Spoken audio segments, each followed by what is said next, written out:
주님,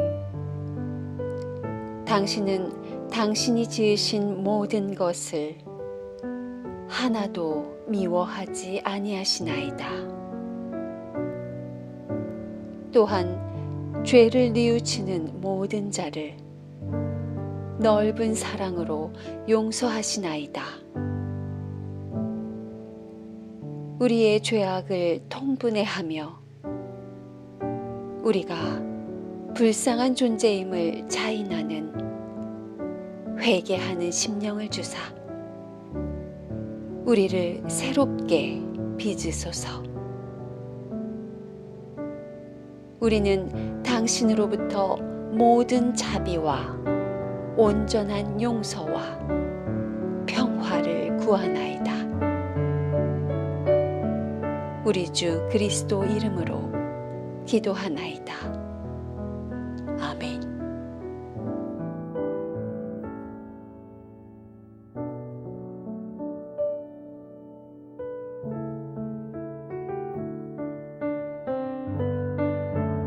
누가 공동체가 전한 거룩한 복음입니다. 잘 들어라. 너희도 회개하지 않으면 모두 그렇게 망할 것이다. 예수께서 그들에게 다음과 같은 비유를 들어 말씀하셨다. 어떤 사람이 포도원에 무화과 나무 한 그루를 심어 놓았다. 그 나무에 열매가 열렸나 하고 가보았지만 열매가 하나도 없었다. 그래서 포도원지기에게 내가 이 무화과 나무에서 열매를 따볼까 하고 벌써 3년째나 여기 왔으나 열매가 달린 것을 한 번도 본 적이 없으니 아예 잘라버려라. 쓸데없이 땅만 썩일 필요가 어디 있겠느냐 하였다. 그러자 포도원지기는 주인님, 이 나무를 금년 한 해만 더 그냥 두십시오.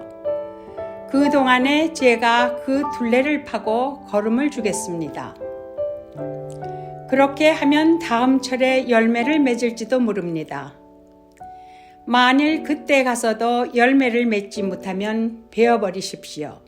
하고 대답하였다. 주님의 말씀입니다. 하나님께 감사드립니다. 할렐루야! 하나님 아버지와 우리 주 예수 그리스도로부터 오는 은혜와 평강이 이 자리에 계신 모든 분들과 함께 하시기를 바랍니다. 오늘은 예수께서 말씀하신 비유 이야기로 시작합니다. 바로 열매 맺지 않는 무화과나무 이야기입니다. 어떤 사람이 포도원에 무화과나무 한 그루를 심어놨어요. 여러분, 일단 시작부터 궁금하지 않습니까? 왜 포도원에 무화과나무를 심어놨을까? 궁금할 수도 있지만 비유는 결론을 봐야 합니다. 중간중간 문자 하나하나에 천착하면 예수께서 결국 말씀하시고자 하는 그 메시지가 무엇인지 모르게 될 수도 있기 때문입니다. 그래도 궁금하신 분들을 위해서 일단 풀고 가도록 하겠습니다. 팔레스타인 지역에서 포도원이라는 말은 우리말로 과수원이라는 말과 같습니다. 한국에 사는 아이들에게 과수원을 그려봐라 하고 하얀 도화지를 주면 무슨 나무를 그릴 것 같습니까? 아마도 사과나무를 그리겠죠. 우리가 사는 이 미동부 뉴잉글랜드 지역 아이들에게 물어봐도 마찬가지일 것 같아요. 가을에 과수원에 갔다 왔다고 하면 대부분의 사람들은 애플 피킹 갔다 왔겠구나 하고 생각할 겁니다. 반면에 플로리다나 캘리포니아 지역 사람들에게 물어보면 오렌지 과수원에 갔다 왔다고 생각할 수도 있어요. 그만큼 그 지역에 흔한 과실수가 과수원을 대표하는 이미지가 되는 거죠. 그러니까 포도원이라고 해서 포도만 심겨져 있는 것은 아니고 그 지역의 과수원이라고 이해하시면 도움이 될 것 같습니다. 이 팔레스타인 지역에서 나는 과실 두 가지를 꼽아보라고 한다면 첫째는 두말할 것 없이 포도를 꼽을 수 있죠. 둘째는 바로 오늘의 주인공 무화과입니다. 여러분은 무화과를 좋아하시는지 모르겠지만 저는 어려서부터 무화과를 좋아했습니다. 아버지 따라서 아버지 친구 목사님 집을 가면요, 그 사택이 있고 교회 마당에 무화과 나무가 있는 거예요. 거기서 꼭 하나씩 따먹었던 기억이 납니다. 보통 우리의 기억을 소환시키는 수단이 두 가지가 있잖아요. 하나는 음악이고 다른 하나는 음식이에요. 그 음악만 들으면 언제든지 과거로 돌아갈 수 있는 마법의 음악 혹은 전설의 찬송가 한 곡씩 여러분 갖고 계시죠? 음식도 마찬가지입니다. 어린 시절 소울푸드라고 하잖아요. 그런 거 하나씩 갖고 계실 거예요. 어떤 사람은 된장찌개일 수도 있고 어떤 사람은 누룽지나 조청유과일 수도 있습니다. 저는 바닷가 사람이라서 생선찌개를 많이 먹었는데 정확히 말씀드리면 생선 잡탕에 가깝습니다. 그 음식만 먹으면 지금 저보다 젊으셨던 아버지를 제가 만날 수가 있는 거예요. 꼭 소울푸드가 아니어도 무화과를 먹잖아요. 그러면 그 친구 목사님 아들들하고 축구하고 땀 흘려 놀다가 그 숨막히던 그 한여름에 무화과나무 그늘에 기대서 따먹던 무화과가 생각이 납니다. 나중에 알게 된 사실이 몇 가지 있어요. 알고 보니까 우리 동네가 남쪽이라서 무화과 열매가 나오는 거였더라고요. 사실 추운 데서는 잘 자라지 못하는 식물이었던 거예요. 더 커서 알고 보니까 무화과라는 말 자체에 없을무, 꽃, 화자가 들어있는 겁니다. 그러니까 꽃이 없는 과일이라는 뜻이에요. 그런데 사실 우리가 먹는 그 과일이 과실이 아니라 꽃 자체라는 사실도 더 뒤늦게 알게 됐습니다. 사람이 알아간다는 게 참 끝이 없습니다. 미국에 와서 알고 보니까 역시 세계는 넓고 미국에는 없는 게 없지 않습니까? 무화과의 품종이 정말 다양한 거예요. 여러 가지를 먹어보니까 뭔가 작을수록 맛있다는 것도 알게 됐습니다. 이번에 말씀 준비를 하면서 새롭게 알게 된 사실은 무화과가 인류 역사보다 오래됐다는 겁니다. 그 아이들이 좋아하는 그 티렉스 있죠. 티라노사우루스. 이런 공룡이 살던 시절이 백악기인데 이때부터 생존해온 그런 나무였습니다. 창세기에도 보면 이런 구절이 나오잖아요.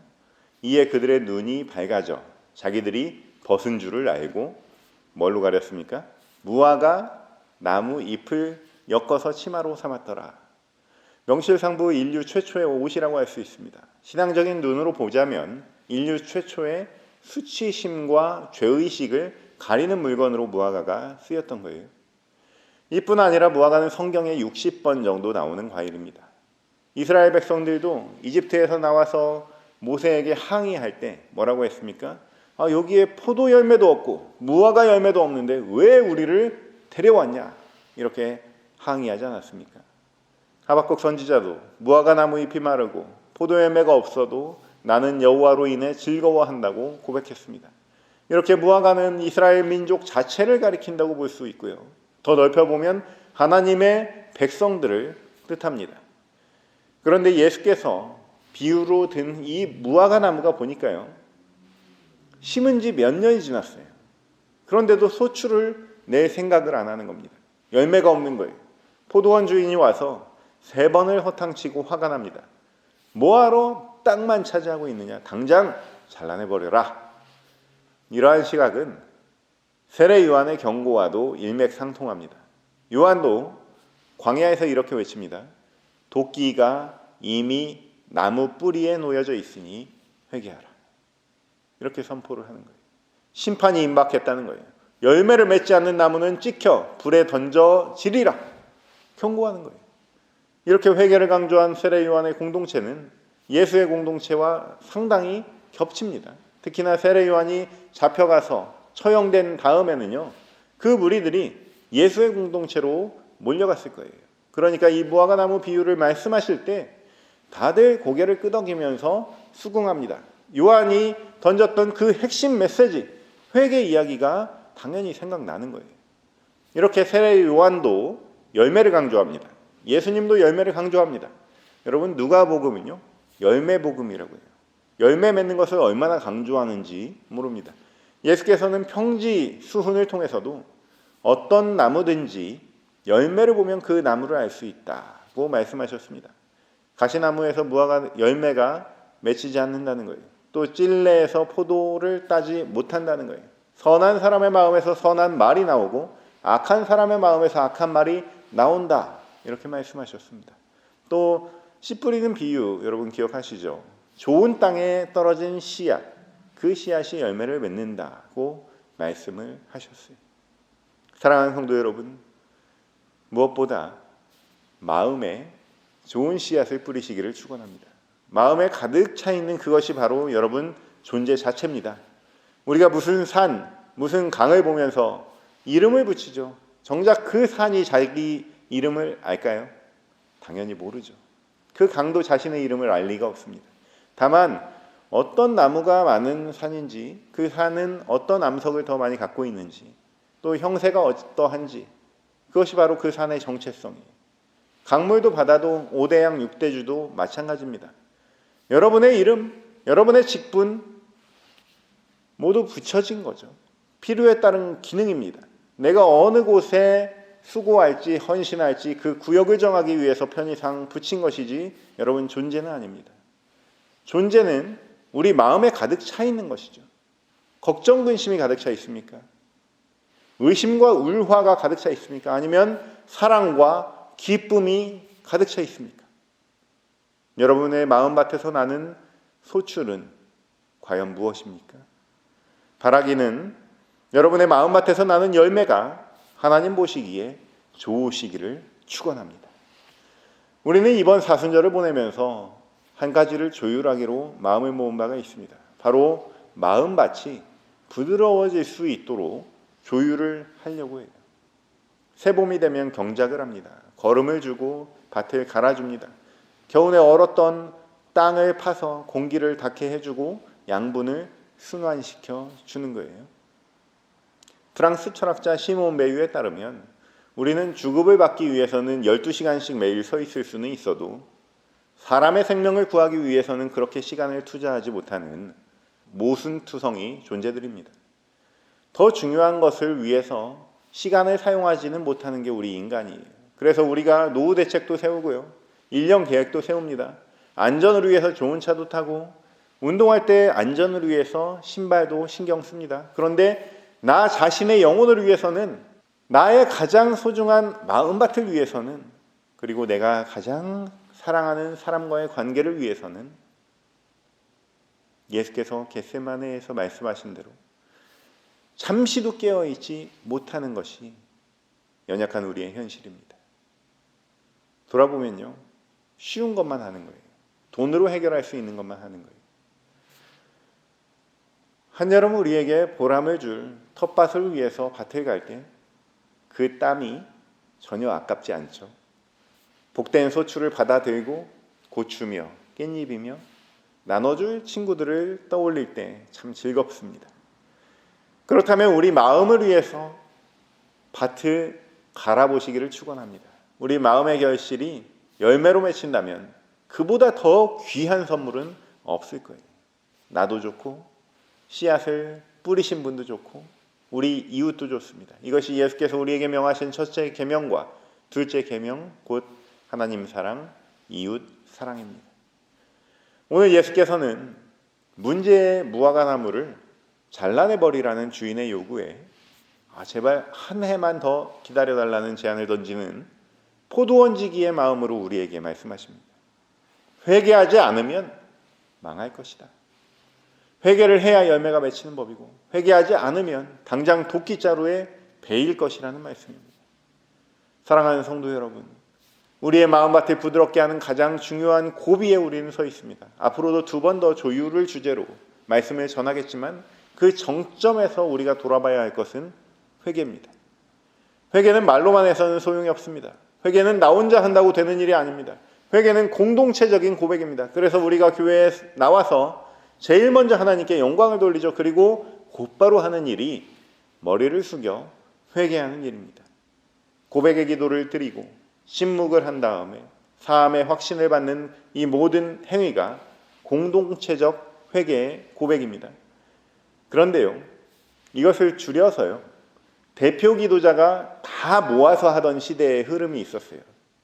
교회 공동체가 예배 순서 가운데 고백의 기도를 한다면 회중 기도자는 다시 회개를 반복하지 않는 것이 한결 격조에 맞습니다. 이미 말씀으로 사함의 확신까지 받고 여기까지 10분을 넘게 예배가 드려지고 있는데 다시 한 사람이 나와서 또 고백의 기도부터 시작하는 것은 받는 분 입장에서는 반복이에요. 중원 부원이 될 수 있음을 기억하시기 바랍니다. 대표 기도는 구원의 은총부터 고백하면 됩니다. 감사의 고백이면 충분합니다. 중보의 기도면 충분합니다. 그러나 회개는 한 사람이 아니라 공동체의 고백이 필요하기에 예배가 시작되자마자 다 함께 회개하는 거예요. 요즘은 영적인데 관심이 많지만 교회를 다니지는 않는다. 종교를 갖지는 않는다. 이런 사람들도 많죠. 개인의 생활을 보면 그분들도 존중할 수 있고 또 스스로 질문을 가지고 주체적으로 신앙생활을 한다는 측면에서는 더 앞서 나가는 부분도 있습니다. 인터넷으로 설교를 보고 필요한 곳에 기부하니까 교회 안 다녀도 되겠더라고요 라고 말합니다. 그런데 신앙의 해석을 혼자 하고 나눌 사람이 없어요. 그래서 이단이 생기는 겁니다. 나눌 사람이 없으면 또 신앙의 불꽃이 소멸합니다. 영적인 먹구름이 몰려올 때 헤어나올 수 없는 절망감에 사로잡히기도 합니다.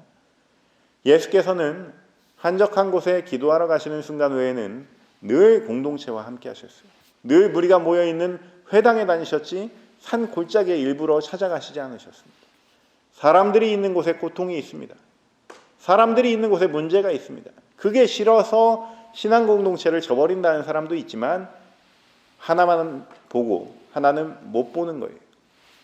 고통 끝에 진주를 품는 것이고 문제 가운데 해결의 신비를 경험하는 거죠.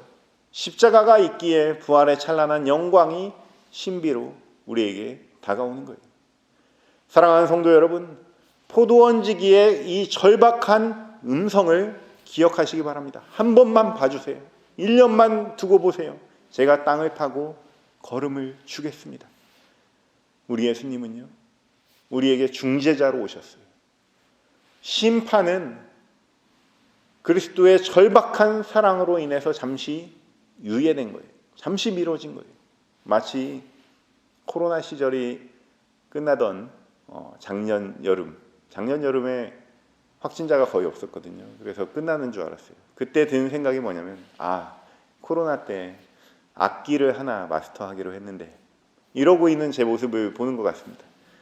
이런 경우는 절대 다행이라고 볼 수 없지만 겨울에 다시 코로나가 확진이 되면서 1년의 시간이 더 생긴 거예요. 후다닥 바이올린을 연마를 했습니다. 여러분, 시간이 늘 주어지는 것이 아니에요. 지금 여러분에게 주어진 이 사순절이 내년에도 또 돌아오겠죠. 그렇지만 이 말씀으로 성찰할 수 있는 사순절은 올해가 마지막일 수도 있습니다. 영적으로 조율할 수 있는 사순절은 올해가 마지막일 수도 있습니다. 늘 마지막이라는 마음으로 초대교인들의 절박함을 닮아보시기를 축원합니다. 구원은 여러분 평생 보장된 것이 아닙니다. 1년만, 다시 1년만 보장받은 무화과나무의 운명처럼 절대자 앞에서 그 거룩함 앞에서 벌벌 떠는 자에게 천국행 티켓이 주어지는 거예요. 거드름 피는 구원자. 여러분 상상할 수 없잖아요. 절박함이라는 구도자의 지팡이를 짚고 우리의 한 걸음 한 걸음 나아갑시다.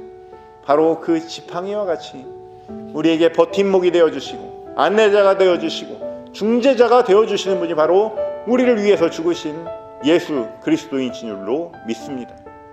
사랑하는 성도 여러분, 이번 주간 가장 깊은 뿌리까지 뽑아내시기 바랍니다. 가슴 깊은 회개를 경험하시기를 축원합니다. 겸손하고 긴박한 회개와 예수 십자가의 보혈로 깨끗하게 되시기를 축원합니다. 그리하여서 크고 아름답고 하나님 보시기에 좋은 아주 귀한 열매 맺으시는 저와 여러분 되시기를 주님의 이름으로 축원합니다.